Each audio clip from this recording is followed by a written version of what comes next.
Now, the doomsday clock has just been reset at 90 seconds to midnight. When the nuclear device goes off, when it goes critical, it does so in about 3/4 of a millionth of a second. Your fallout radiation comes from physical particles. You can get pieces the size of marbles falling out of the sky, and of course they're highly radioactive.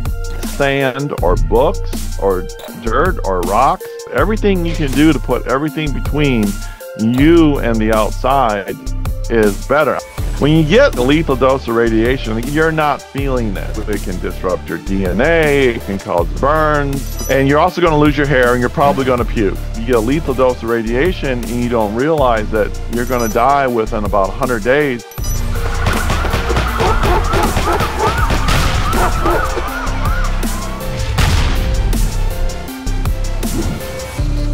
The number one way of being 100% sure is pre-crisis preparation. Shut up and stop finding a reason to not do it and start finding a reason to do it. Hi folks, Canadian Prepper here, back again with Stephen Harris, who is one of the adjunct authors of the book Nuclear War and Survival Skills. Today we're going to do a deep dive into all of the things that you might need in order to keep yourself safe in the case of the worst case scenario, a potential nuclear incident. We're going to talk about different types of radiation.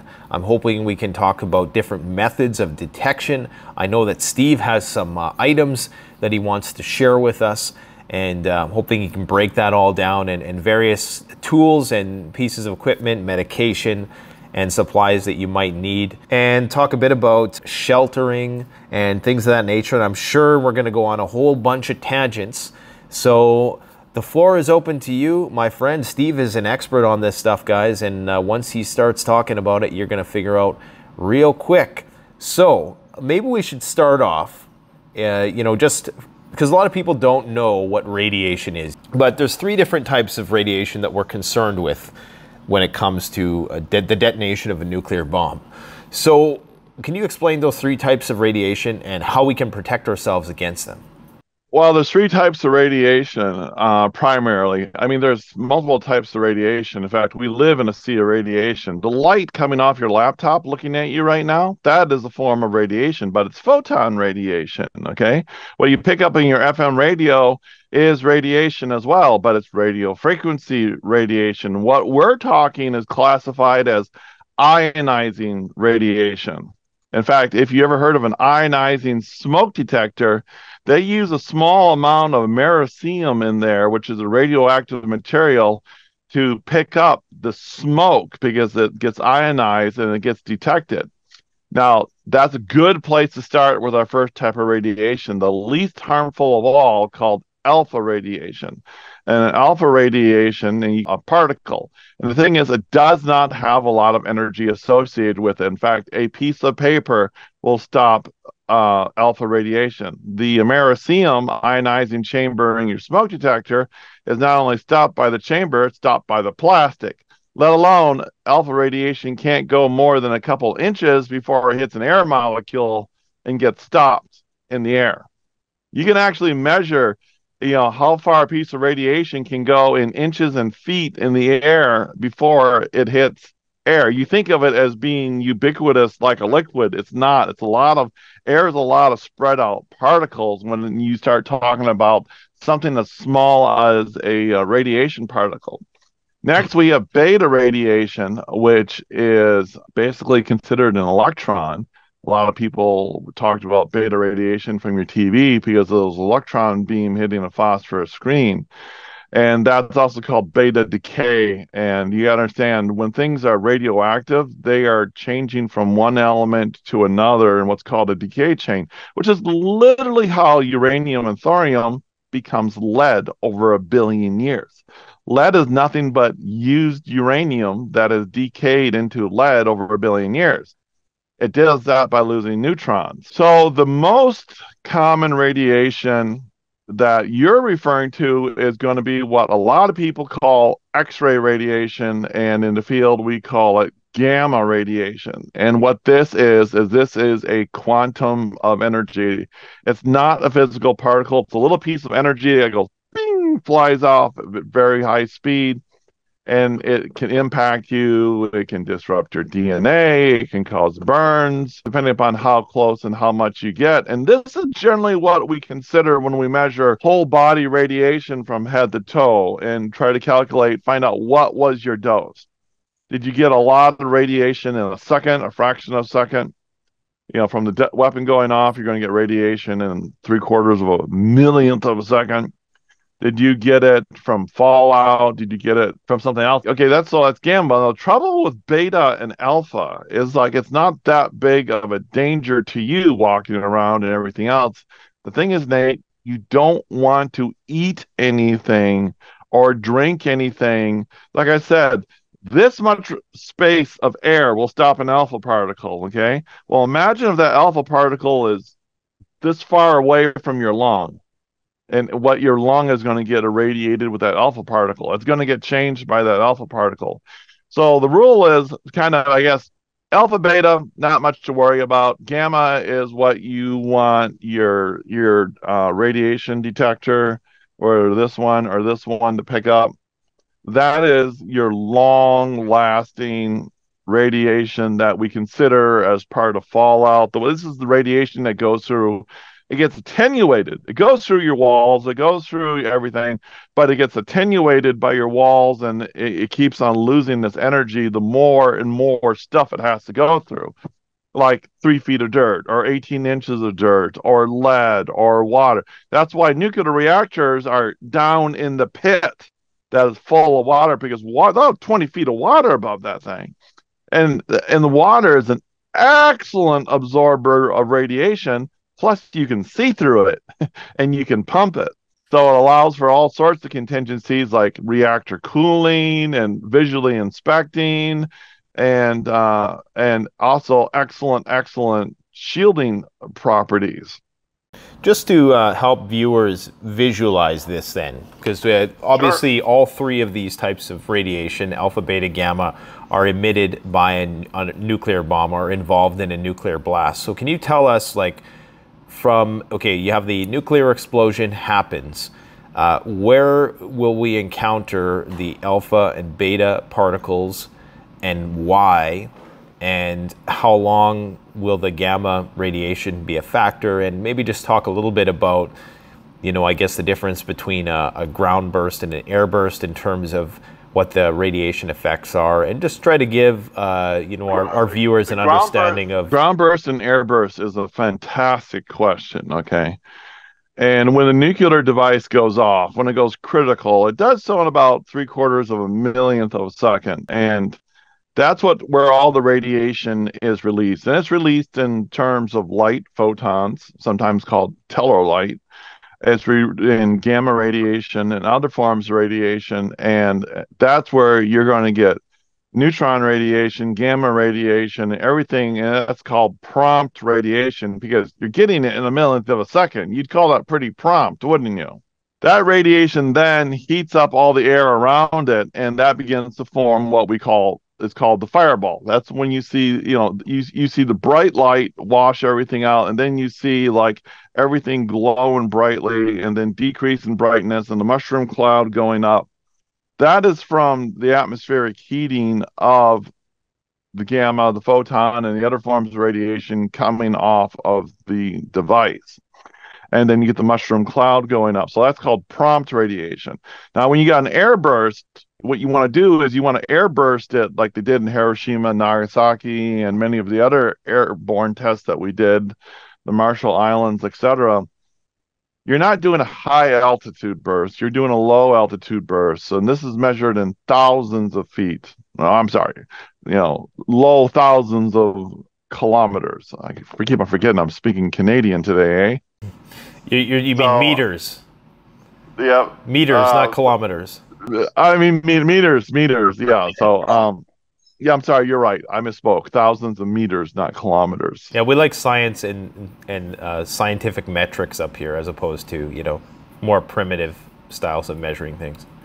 Yeah, I remind you, we landed on the moon using not using the metric system and slide rulers. Point taken. No, I'm just having fun with you. I'll give you. I'm just having fun with you. I can think in both. You know, as any good engineer goes, it's like I get criticized because I think in English units and our standard units, and a lot of the world uses metric, and I get criticized. And it's like, oh, I can switch between both now. You realize now we just lost half the audience because you said that we landed on the moon. Just kidding. Carry on. So anyways, okay, when you do an airburst, there is very little radiation after the prompt radiation of an airburst. So after the first millionth of a second, your fallout radiation comes from physical particles, i.e. the copper wire in the bomb, the leftover plutonium that didn't get used, or leftover other radiological materials that didn't get used, the bomb casing, the steel, which is not radioactive, okay? All of that gets turned into a plasma at millions and tens of millions of degrees. In this case, it doesn't matter whether it's Celsius or Fahrenheit. It's tens of millions of degrees hotter than the sun. Everything gets turned into plasma, and then it cools down in the air and it gets fused together. So you have not only neutron radiation, which I described before as neutrons can make other things radioactive. That's the only thing that can really make something else radioactive is neutrons hitting it, because your nucleus of your atom is made up of protons and neutrons. When you add more neutrons or knock a proton off, you change it into an isotope, and it may have a radioactive component to it. Unlike, let's say, table salt. Again, it's not radioactive.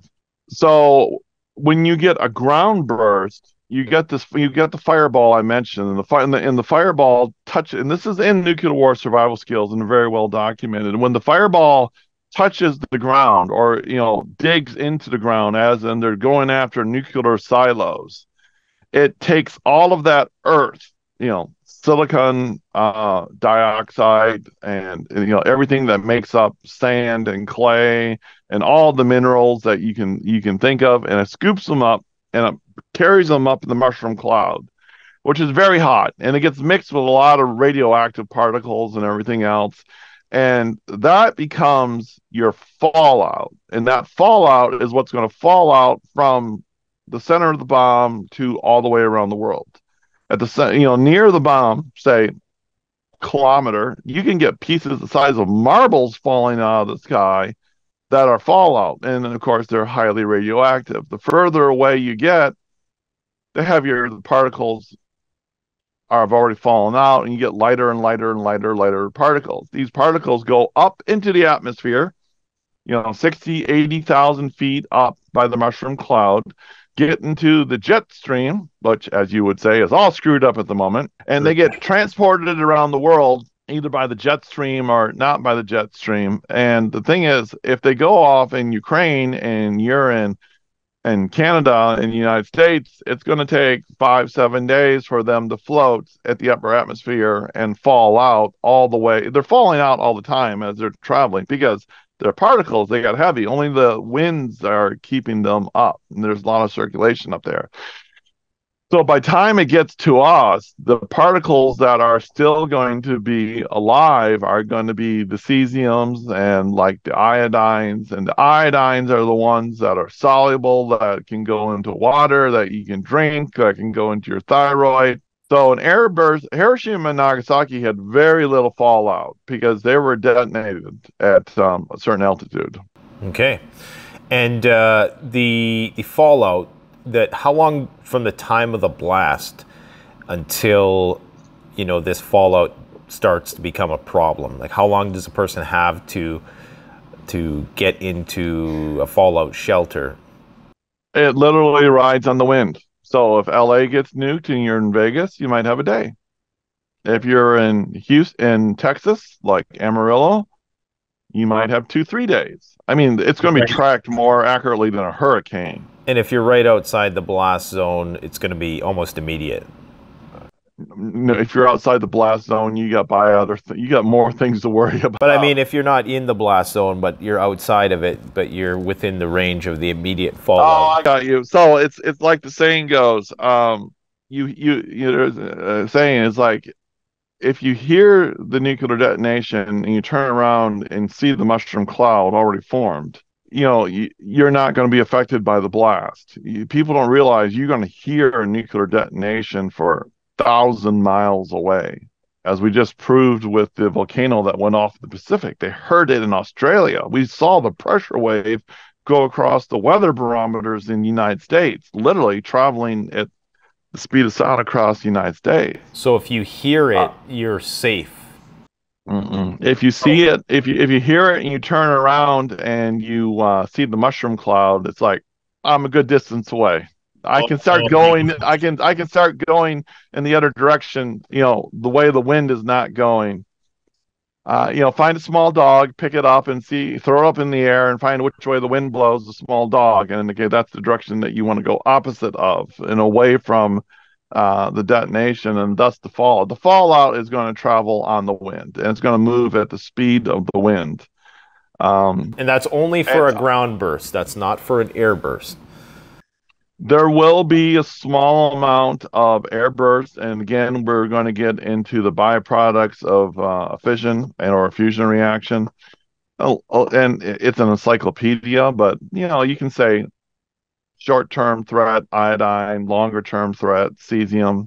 So these alpha and beta particles, and just to after the bomb is detonated and this fallout falls down from the sky, there's alpha and beta particles on the ground now. Is that the situation? No, there are physical particles of material on the ground, like sand and parts of the bomb that has been irradiated by the neutron. And they're emitting gamma radiation, or those are what's emitting radiation. You're not having alpha and beta particles and gamma particles, which are just energy, landing on the ground and irradiating you.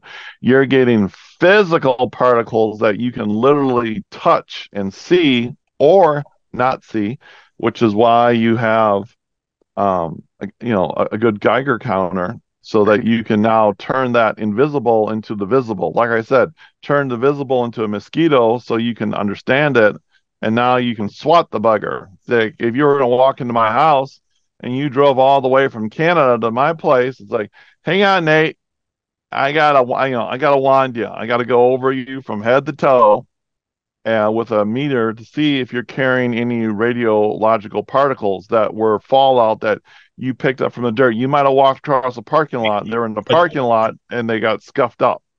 What I'm trying to clarify is those particles, what kind of radiation is being emitted by those particles that would be on your person? It can be all of them. All three. Okay. Yeah, but your primary concern is gamma. Gamma. So what is the gas mask for then? How does the gas mask factor into nuclear? I'm going to play really dumb here, just for the sake of people who have no idea. Why a gas mask and not one of those pandemic Kleenexes that you put across your face? Because it's actually NBC, nuclear biological chemical, or CBRN, chemical radiological. You know what the terms stand for. They're actually rated for stopping those particles, and you don't want to inhale them. That's what the gas mask is for. You do not want to inhale these particles.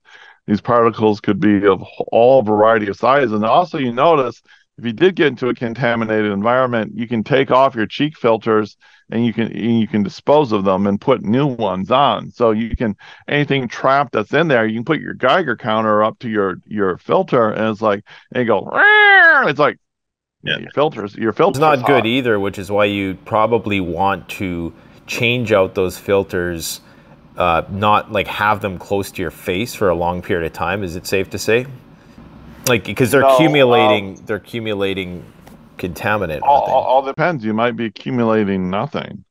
Mm-hmm. You might be accumulating absolutely nothing. Assuming you have a Geiger counter and it's registering pretty high. If it's registering and it's of a significant value, yeah, you can either put them away from you and only use them for a couple hours when you need them, or if it's hot enough, you can, put them out, dispose of them, throw them outside. Okay. Give them to your neighbor and say, "Here, I have a present for you." So I guess that would be a naughty neighbor, not a neighbor that you'd like. You definitely wouldn't want to. Well, it'd be a neighbor who has a lot of food. There you go.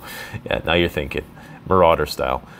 let's say we're parked up here in Saskatchewan, and there's a ground burst or something not too far in the Minot vicinity, near one of the Minuteman missile silos, and the shit's hit the fan, and the bombs went off, and I'm in my fallout shelter, and I would use the gas mask if I needed to go out in the first few days. Is that why I would don the gas mask? Like, what sort of scenario are you utilizing a gas mask in a nuclear scenario? Like, getting as realistic and practical as we possibly can. Only to prevent radioactive particles from being inhaled through your going into your eyes, your nose, and your mouth. That is the only reason that you're doing it. But like I said, I got a nuclear events video where I cover everything that you do, but you're wearing like a full chemical suit or a full Tyvek suit. You're wearing thick rubber gloves that are duct taped on. You're wearing booties around your boots, and those are duct taped on. So before you go back into your shelter, it's called donning and doffing. You don your protective gear and you doff your protective gear off of you.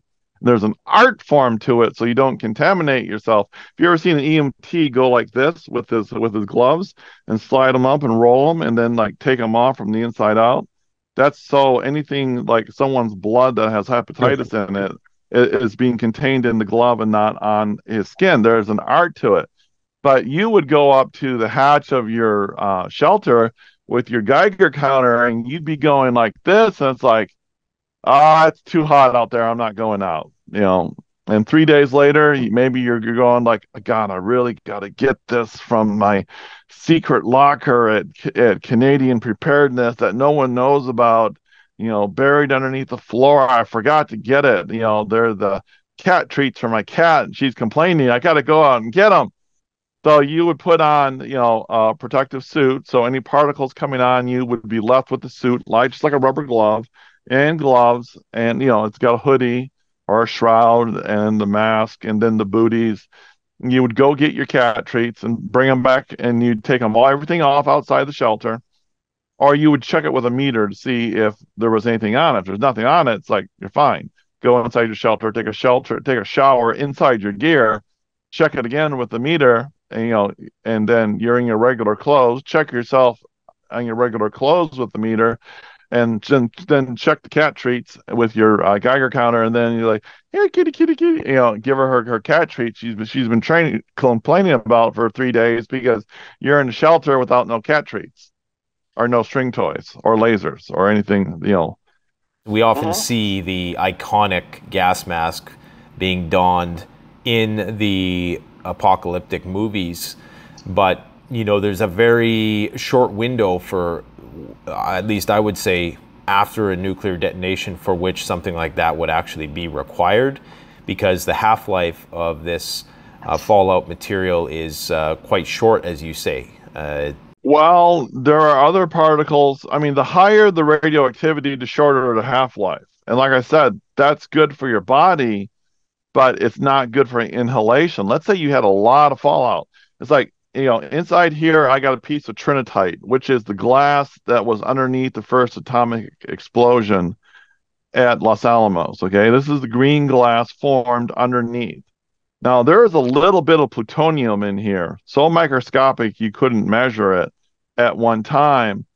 But that plutonium, since 1945, has decayed. It decayed into europium, and now it's at its most stable point, which I think is cesium-137, which is a radioactive isotope. And if I put my radiation meter up to the piece of green glass, I might get like 2 or 3 times background coming off of it with it this far away from the radiological detector.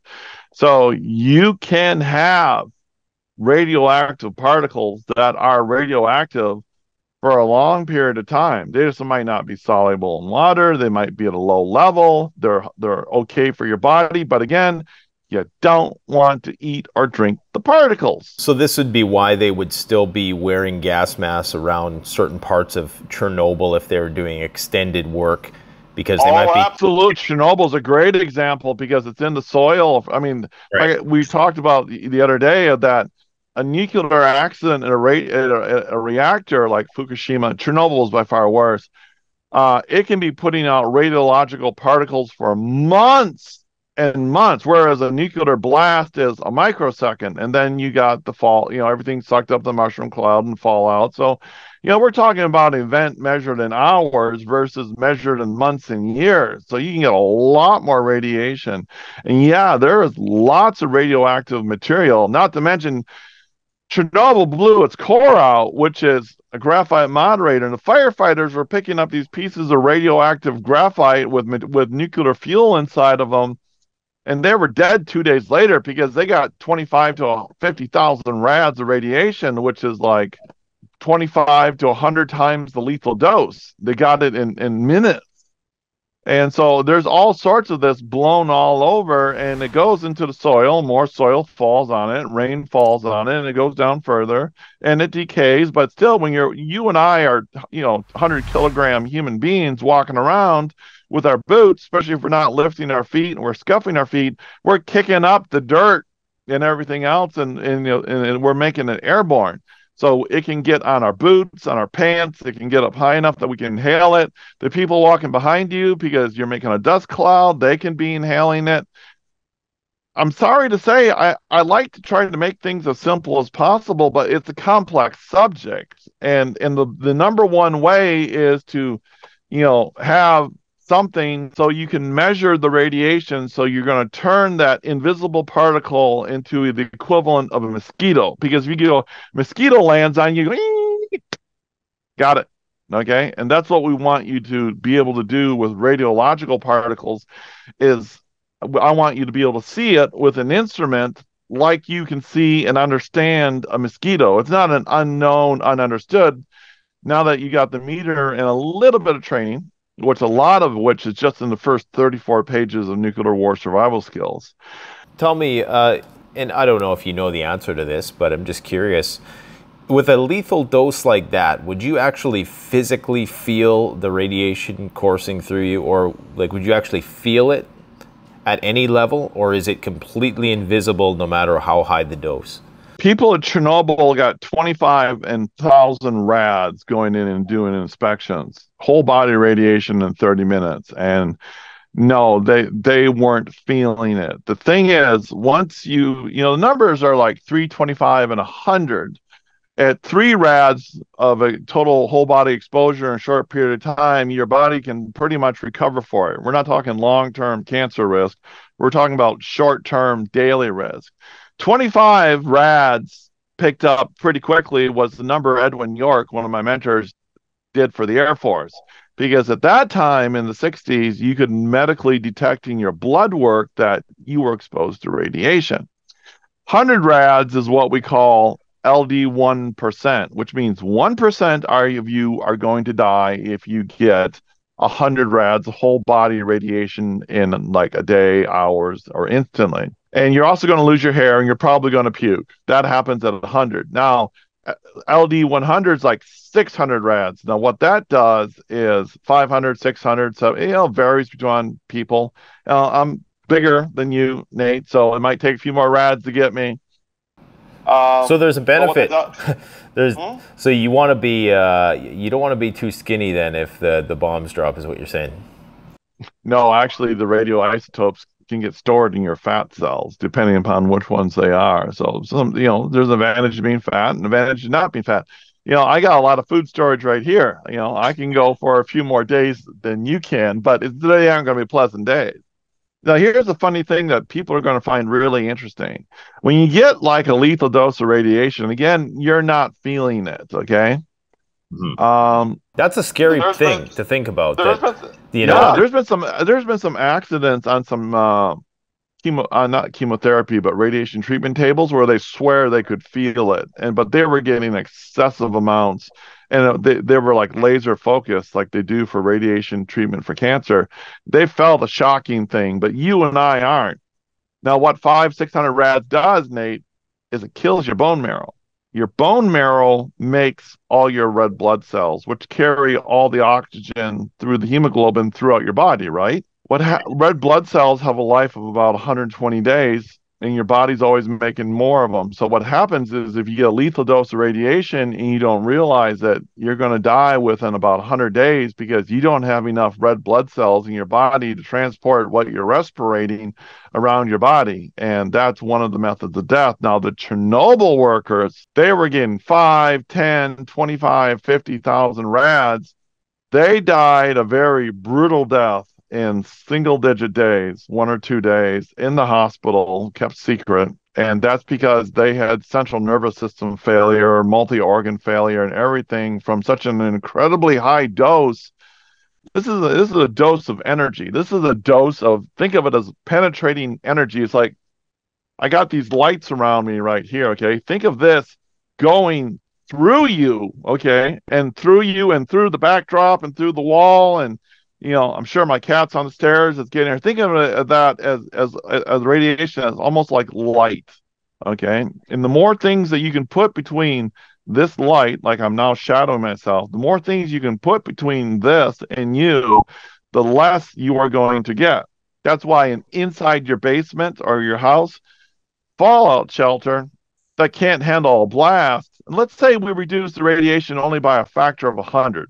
Ron Hubbard shelters, okay, those are buried like they're 16 feet of earth above that, okay? They're reducing the amount of radiation you're getting by thousands of times, okay?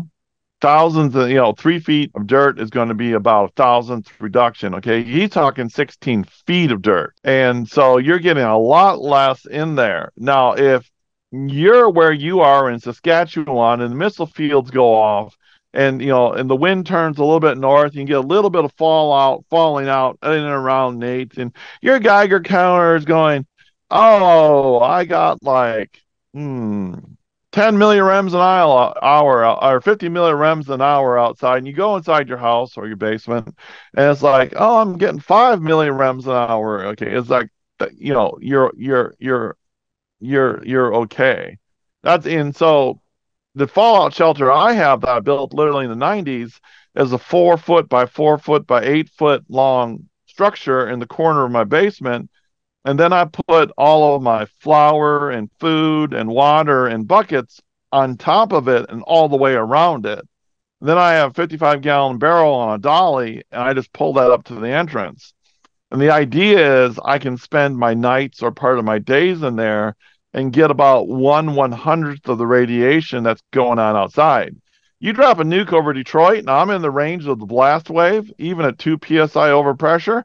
My entire house is going bye-bye. All the contents are going, down the street, let alone it's probably catching on fire from the thermal pulse.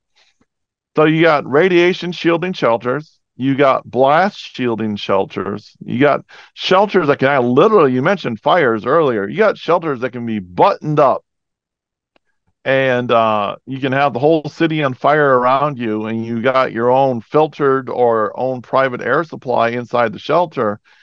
There are shelters out there. Hubbard knows about them. Utah Shelter Systems did them. They can literally be underneath an airburst directly ahead of like a 1/4-ton nuclear device, and you will survive inside the shelter. A ground burst, you won't. It's going to dig you out like, going after a groundhog in a hole. Yeah. But I mean, that is entirely possible scientifically, has been done, has been tested. A lot of those nuclear tests we talked about, they had shelters of all types made up and within different ranges of the blast, the pulse, the radiation, the fire, and everything else to see how well they survived, how they didn't survive. And they kept on engineering them. That's one of the things Edwin York did. Okay.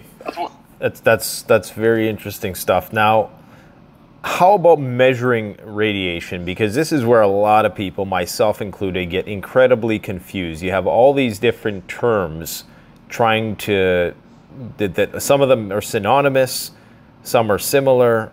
Can you explain, and then maybe we can kind of drift into how we measure radiation, the tools that you might use to measure it. So how is it measured, and what do these terminologies mean, like rads and beckerels and sieverts and all these things?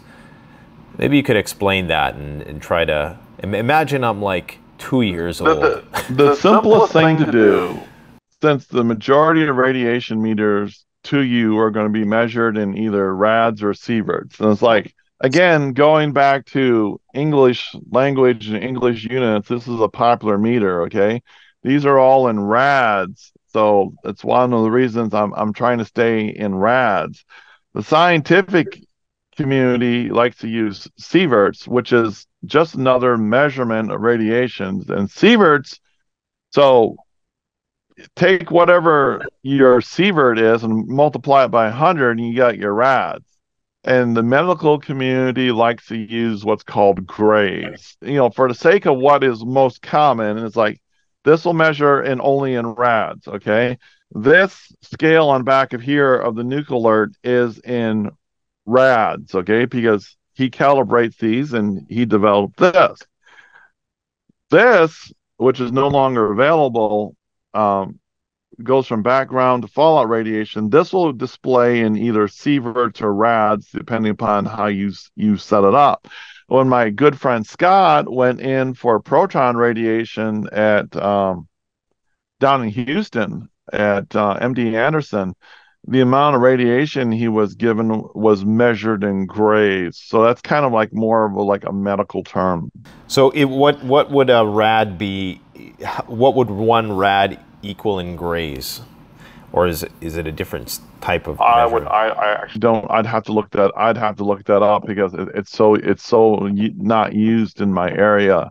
You're not going to hear grays a lot. You're going to hear sieverts and rads. And the number one rule of thumb I can tell you is multiply whatever they tell you the sieverts are by 100, not divide by 100, by 100. So if they tell you you're getting 10 millisieverts, that means per hour, you just got 1 rad per hour. And remember, the numbers are 325 and 100 that you need to be concerned about with rads. I mean, if you are going to be getting more than 3 rads a day, even in your shelter, you're going to either want to increase your shelter or you're going to want to get the heck out of there. All depends. Are we talking about a point source from a nuclear reactor like Fukushima or Chernobyl or the ZNPP Ukraine reactor that is blowing over you at this time? Okay. Or are we talking like 500 missiles hit the missile fields and it's a wide range of radiation falling out all over you?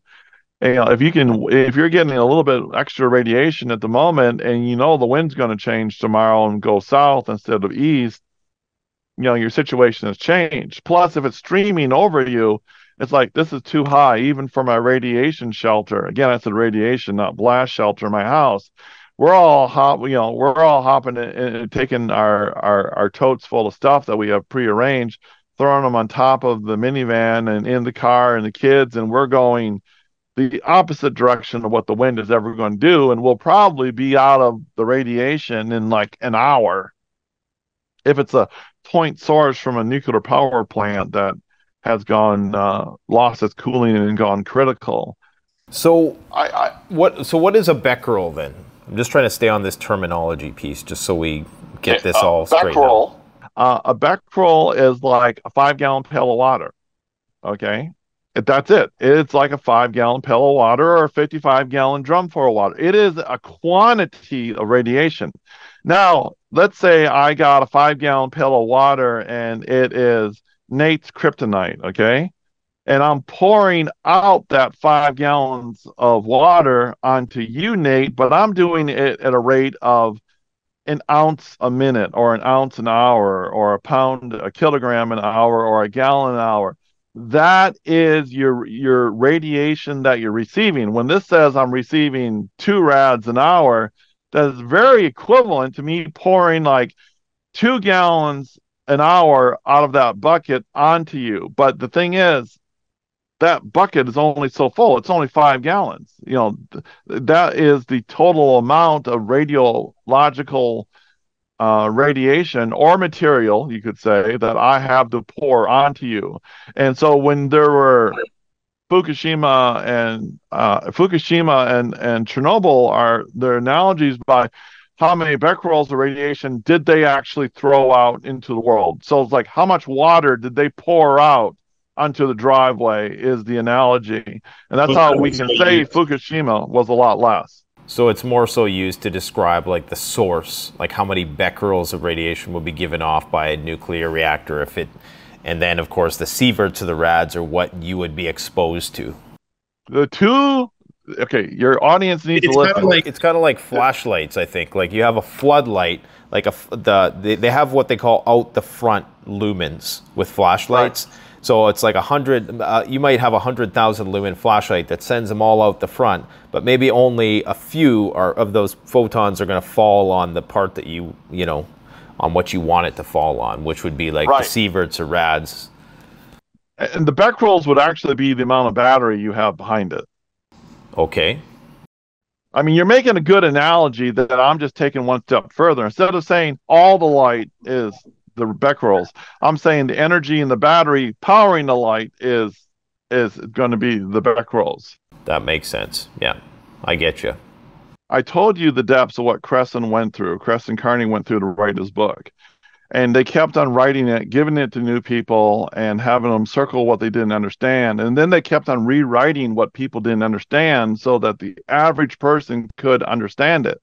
Yep. So a lot of the radiation explained in this book is explained, even more simply and better than what I'm telling you, because I'm paraphrasing what is out of the book and adopting it for 2020, 2023. Yeah. I mean, it can be a complex subject, and we are trying to give rules of thumb and to make it simple so people can actually understand. We don't want them to feel safe. We can make them understand. They can make their own decision. Am I safe or am I not? Realistically, if somebody walks away just remembering one thing that might keep them safe, I would be, it's better than, and I know you don't like this phrase, better than nothing, but it still is, if we can communicate one vital piece of communication. I mean, I'm sure we've communicated many of these because we know that not everybody's going to remember everything. And that's why they make up those jingles like stop, drop, and roll, or stay inside, stay safe, and stay tuned. As dumb as it is, if that's all a person knew, it's better than standing outside and looking at the blast like an idiot. Okay, so what about sheltering then?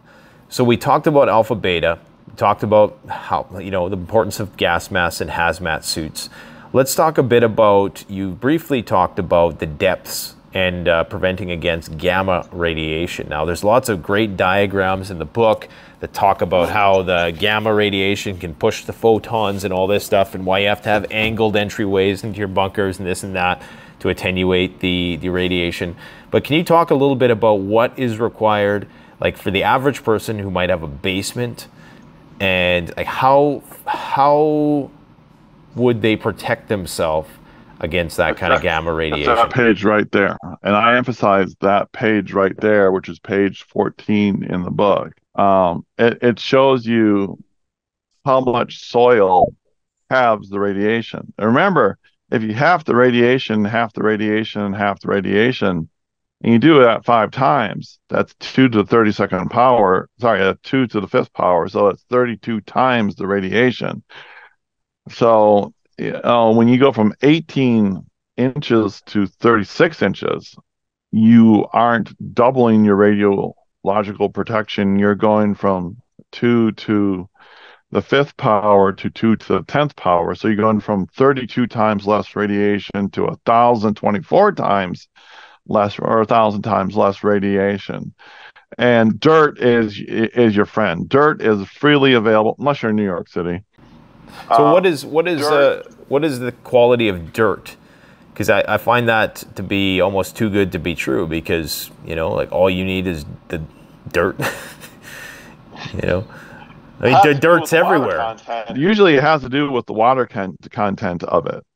Okay. Dirt has a water content to it. In fact, you can, depending upon your dirt, you can add water to it and increase your level of radioactive protection.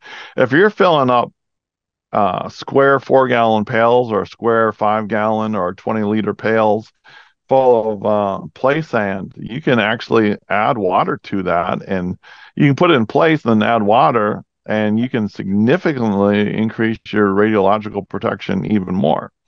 So let's say I have a house which is not, maybe it's slightly underground, but maybe, you know, let's just say for the sake of having an example, people can understand that the first floor level is just level with the ground. So there's no, you know, 3 feet of soil above it. But on the outside, of course, you have the protection all around. How much would sandbags, or would you just have to push sand up against the side of the house, or what would you do to prevent gamma radiation from coming in the top? Several things. One is you can push sand up against the parts of the basement. You know how we got windows in a basement or something? I know everyone down south is yelling, we don't have a basement. But yeah, you can push up sand up against the side of the house. You can also put sand or books or dirt or rocks in the bedroom above you. They doesn't have to be in contact with the shelter. You can put it on the floor above you if that is easier to do and reduce it. Everything you can do to put everything between you and the outside is better. Obviously, you got great radiological protection through the walls of your basement and the dirt outside. So you're right. You're concerned with the 2 parts of the shelter that are exposed, and you're concerned with more about what is over you. And it's like, yeah, I got, wheat, flour, baking powder, and everything else on the top of my shelter, and I got the buckets of stuff around my shelter. Dirt is the number one resource to everyone listening around here is probably dirt. And if you're in New York City, buy a sledgehammer and break up the sidewalk and bring it inside in pieces and stack it up around you. Preston in the book actually shows you how to make a radiation shelter out of an old-fashioned desk, because you're in the cubbyhole of the center of the desk and you put everything around you. Okay, that makes sense. So even if you are above ground, there are some solutions to attenuate the radiation to a significant degree. Absolutely. It could be you could have a whole bunch of 55-gallon drums or 15-gallon drums, and they can be empty. And you can, if you're above ground, let's say you were on the 82nd floor of a building. Okay, you could bring up, or from your storage place or whatever, you could bring up all those barrels of drum, and you could literally make like a fort like you did with a kid, only out of the drums. And then you could attach a hose to your faucet or your sink, and you could fill up all those drums with water after you put them in place when they're empty. And yes, you too can make a radiological shelter from nothing but barrels of water. At least you're not going to run out of water. We can guarantee you that. But there's all sorts of creative and inventive ways of doing this, many of which are covered in Nuclear War Survival Skills. Crescent shows you how to make a wall of dirt, like a straight up wall of dirt, from bed sheets. It has to do with the way you put the dirt in and then roll the sheet over each other and then put more dirt on, then roll the sheet this way. He shows you how to make a vertical wall of dirt out of bed sheets. Or shower curtains, or anything. That's incredible. You got me thinking about water. Like, do some people put shelters under swimming pools? Because that's absolutely. In fact, a very dear good friend of mine, he's talking about remodeling his property, and his pool is pretty much almost a little bit in ground, most above ground, and he lives near a very large swamp. And I made a list of things he's talking about redoing it, and one of the things I said was put your secret room, your safe room, or whatever you want to call it, and your fallout shelter underneath the swimming pool. So what you're saying is beavers know what's coming, and they've basically designed their whole survival strategy around the nuclear apocalypse. Nate, I'll tell you what you can do. You can go break through the ice in the wintertime, swim up into the beaver dam, kill the beaver, use the beaver for beaver fur for staying warm, because I know you like fur, eat the beaver, and then live in their house. It's going to sound just like Los Angeles. That was a good one. That was a very good one. Usually, if you're close enough to the flash to be blinded, you're going to be burned, and the blast wave is going to come by and blow you literally at 600 miles an hour down the road. Can you imagine going from 0 to 600, Nate? The best way to support this channel is to support yourself by gearing up at CanadianPreparedness.com, where you'll find high-quality survival gear at the best prices, no junk, and no gimmicks. Use discount code PREPPINGGEAR for 10% off. Don't forget, the strong survive, but the prepared thrive. Stay safe.